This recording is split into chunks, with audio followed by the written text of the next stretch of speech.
Hello everyone. So today we will start a new chapter 5, the fundamental unit of life. तो ये bio का chapter है class 9th का, इसको हम आज स्टार्ट करेंगे। तो ये पार्ट फर्स्ट है इस सीरीज़ का। तो तो चैप्टर का नाम है the fundamental unit of life, यानी कि सेल। जो हमारी लाइफ की जो फंडामेंटल यूनिट है, यानी कि जो हमारी बॉडी जिससे बनी हुई है, वो बनी हुई है छोटे छोटे स्ट्रक्चर से, जिसको बोलते हैं हम सेल। तो हम सबसे पहले सेल क्या है उसकी डेफिनेशन को जानते हैं। Cell is the structural and functional unit of life, यानी कि जो सेल है एक स्ट्रक्चरल यूनिट है और एक फंक्शनल यूनिट है हमारी लाइफ की।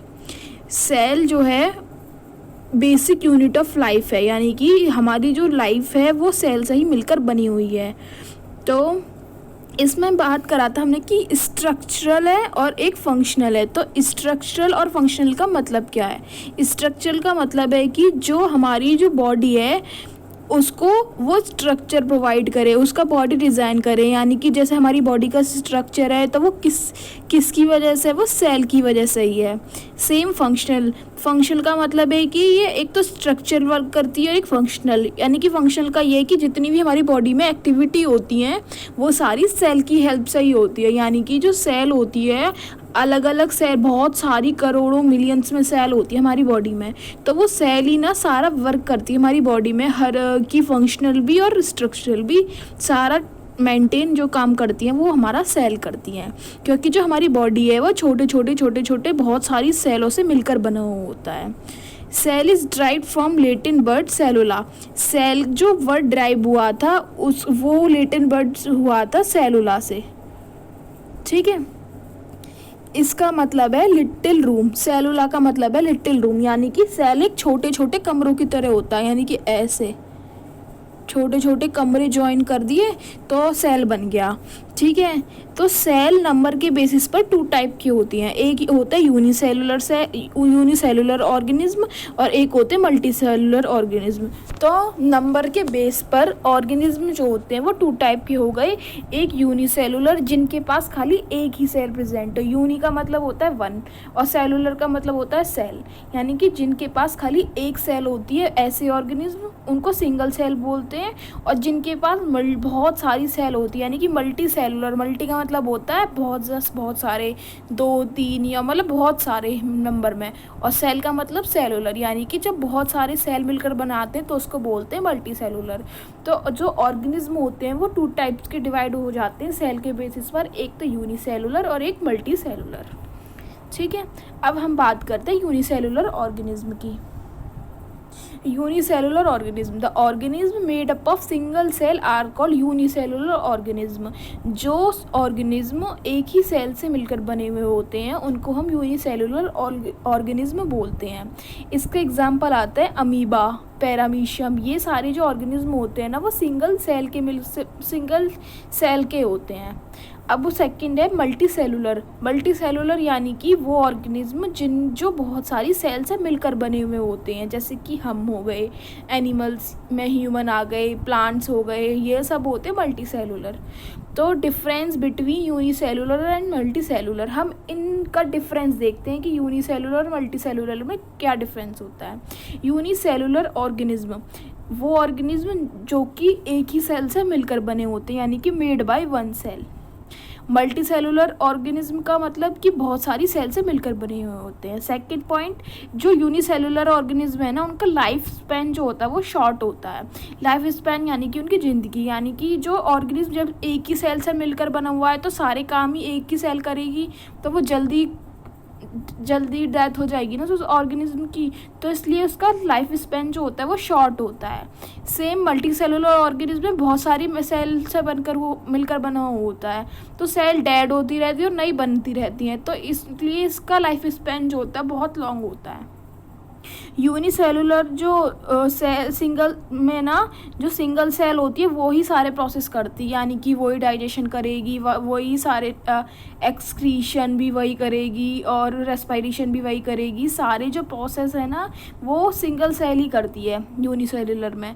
लेकिन मल्टीसेलुलर में हर एक्टिविटी हर चीज़ अलग अलग सेल करती है, यानी कि कुछ स्पेशलाइज सेल होते हैं वही करती हैं। जैसे कि हमारे माउथ का काम है खाना, तो वही काम करेगा। डाइजेस्टिव सिस्टम का काम है कि डाइजेशन करना, वो अलग काम करेगा। एक्सक्रीटरी सिस्टम का काम है कि एक्सक्रीट वेस्ट प्रोडक्ट को रिमूव करना, तो वो अपना काम करेगा। रेस्पायरेशन में लंग्स का काम है कि रेस्पायरेशन में हेल्प करना, इनहेलेशन एक्सहेलेशन में हेल्प करना। तो इन सारी एक्टिविटी अलग अलग सेल परफॉर्म कर रही है, अलग अलग ऑर्गेनिज्म में परफॉर्म कर रहे हैं। तो मल्टी सेलुलर का ये थर्ड पॉइंट हो गया। अब फोर्थ पॉइंट की बात करते हैं कि इसमें डिवीज़न ऑफ लिवर नहीं होता है, यानी कि नो डिवीज़न ऑफ लिवर, यानी कि एक अलग अलग सेल अलग अलग काम नहीं करती हैं, सिर्फ एक ही सेल होती है वो ही सारे काम करती हैं। यहाँ पर जो डिवीज़न ऑफ लिवर होता है, यानी कि जैसे मैंने बताया कि हर सेल का अपना अपना अलग अलग वर्क होता है। यहाँ पर जो यूनिसेलुलर ऑर्गेनिज्म है उसी जो सिंगल सेल है वो ही रिप्रोडक्टिव सेल है, यानी कि उसी से नई सेल मिलकर उसी को रेप्लिकेट होकर दो सेल बन जाती हैं। लेकिन मल्टी सेलुलर में जो ये जो रिप्रोडक्शन सेल है वो अलग सेल होती है, उसको बोलते हैं जर्म सेल। ये अलग होती है, उसको बोलते हैं हम जर्म सेल। तो ये इन दोनों का डिफरेंस हो गया।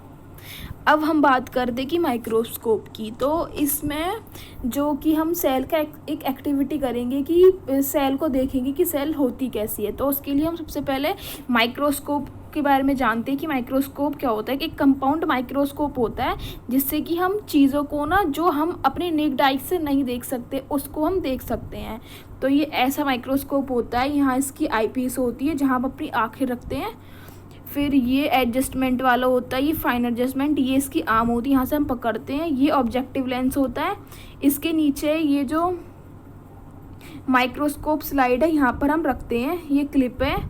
और ये स्टेज हो गई। यहाँ पर मिरर लगा रहता है, ये सनलाइट की हेल्प में देखी जाती है। तो यहाँ से सनलाइट आ रही होती है तो ये मिरर पर पड़ती है, मिरर से ये लेंस से जाती है, यानी कि ये पूरा सेटअप एक कंपाउंड माइक्रोस्कोप का। ठीक है, तो हम एक एक्टिविटी करते हैं कि हमने एक ओनियन लिया, ओनियन का छोटा सा पीस लिया, ठीक है। उसे हमने फोर्सेप की हेल्प से उसकी खाली छोटी सी स्किन निकाल दी। उसे हमने कॉनकेव स्लाइड पर रख दिया। अब कॉनकेव स्लाइड पर रखने के बाद उसमें से हमने वॉच ग्लास में से निकाली वो, और उसमें थोड़ा सा वाटर रखकर एक साथ तो हमने यहाँ ये वाला बताया था ना कि मैंने ऑब्जेक्टिव लेंस के नीचे जो स्टेज होती है यहाँ पर स्लाइड माइक्रोस्कोप स्लाइड में इस स्लाइड के ऊपर रख दिया। तो हमने उसका पूरा देखा कि ओनियन सेल कैसी लग रही थी। तो ये इस टाइप की लग रही थी जो ऑनियन पीस था। तो इसमें जो सेल दिखा रखे थे कि बहुत सारी सेल मिलकर बनी हुई है ये, और उनके सेल के बीच में एक हल्का हल्का ब्लैक डॉट है, उसको हमने न्यूक्लियस बोल दिया है। ठीक है, तो ये एक्टिविटी वही है कि सारी कैसे करी एक्टिविटी वो लिखी हुई है इसमें। ठीक है, अब हम बात करते हैं मेन टॉपिक की सेल की डिस्कवरी कैसे हुई थी। जो सेल की जो डिस्कवरी हुई थी वो हुई थी रॉबर्ट हुक ने करी थी।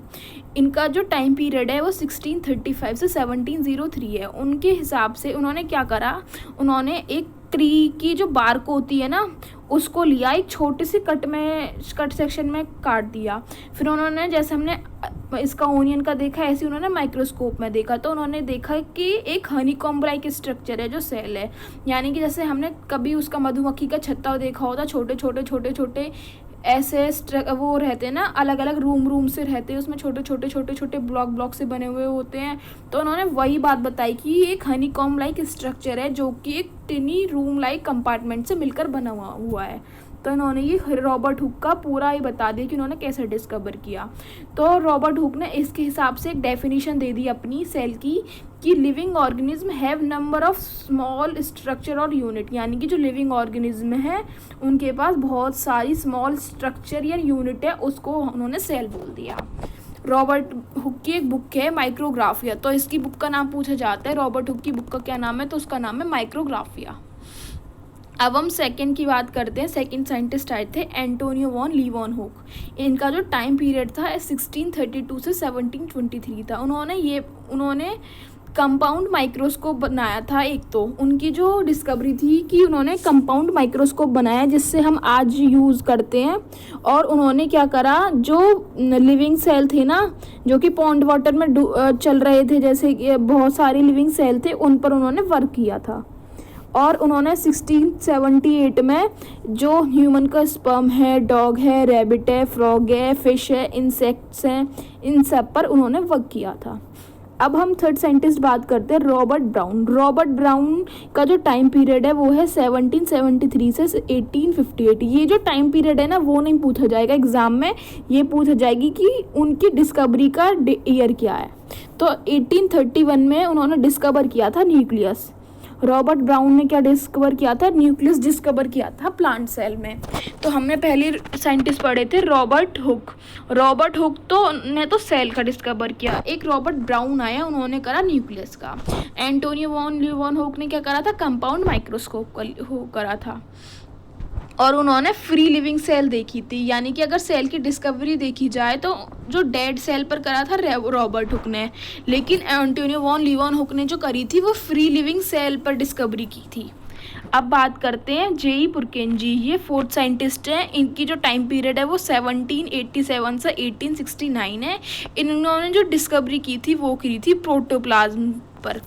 प्रोटोप्लाज्म की डिस्कवरी की थी 1839 में। तो ये सब हम डिस्कस करेंगे कि न्यूक्लियस क्या है, प्रोटोप्लाज्म क्या है, ये सब हम अभी आगे डिस्कस करेंगे।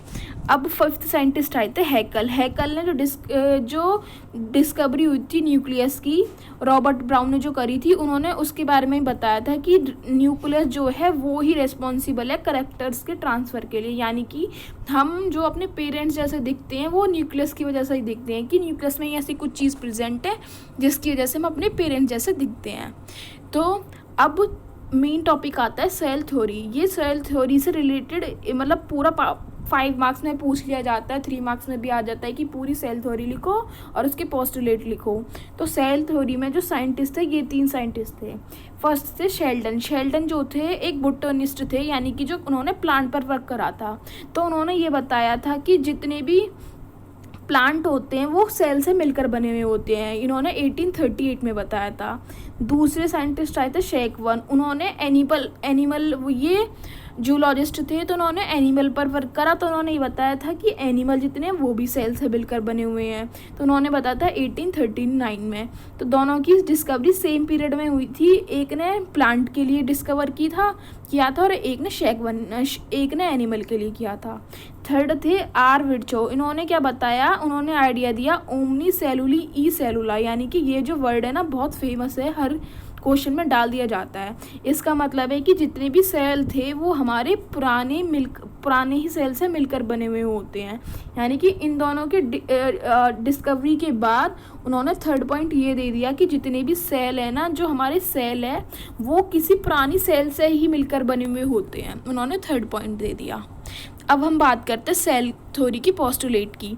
तो सेल थ्योरी का फर्स्ट पोस्टुलेट हो गया कि जितने भी ऑर्गेनिज्म हैं वो सेल से मिलकर बने हुए होते हैं, क्योंकि उन्होंने भी यही बताया था, शेल्डन ने भी और शेकवन ने भी। एक ने प्लांट का बताया था, एक ने एनिमल का बताया था। तो हमने फर्स्ट पोस्टुलेट हो गया हमारा कि जितने भी ऑर्गेनिज्म हैं वो सब सेल से मिलकर बने हुए होते हैं।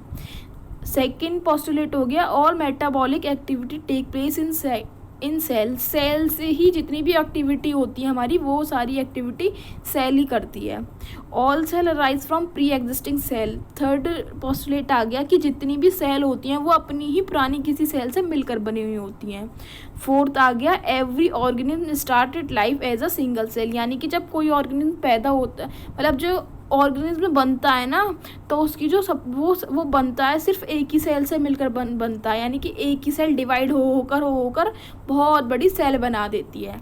तो ये सेल थ्योरी के पोस्टुलेट थे 4। तो ये हमेशा याद रखने वाली चीज़ है कि ये क्वेश्चन आता है एग्जाम में, सेल थ्योरी पूरी, फिर इसके पोस्टुलेट। और इससे जो हमने ये सारे साइंटिस्ट पढ़े हैं, Robert Hooke, Antonio van Leeuwenhoek, Robert Brown, JE Purkinje और हैकल, इनके बारे में ये पूछ लिया जाता है कि इन्होंने क्या डिस्कवर किया, बस इतना। और ये कि सेल की डेफिनेशन क्या है, और रॉबर्ट हुक की डिस्कवरी में उन्होंने क्या क्या बताया, और रॉबर्ट हुक की बुक का क्या नाम है, माइक्रोग्राफिया। ये तो इस वीडियो में हम इतना ही बात करेंगे। अब नेक्स्ट वीडियो आगे देखेंगे।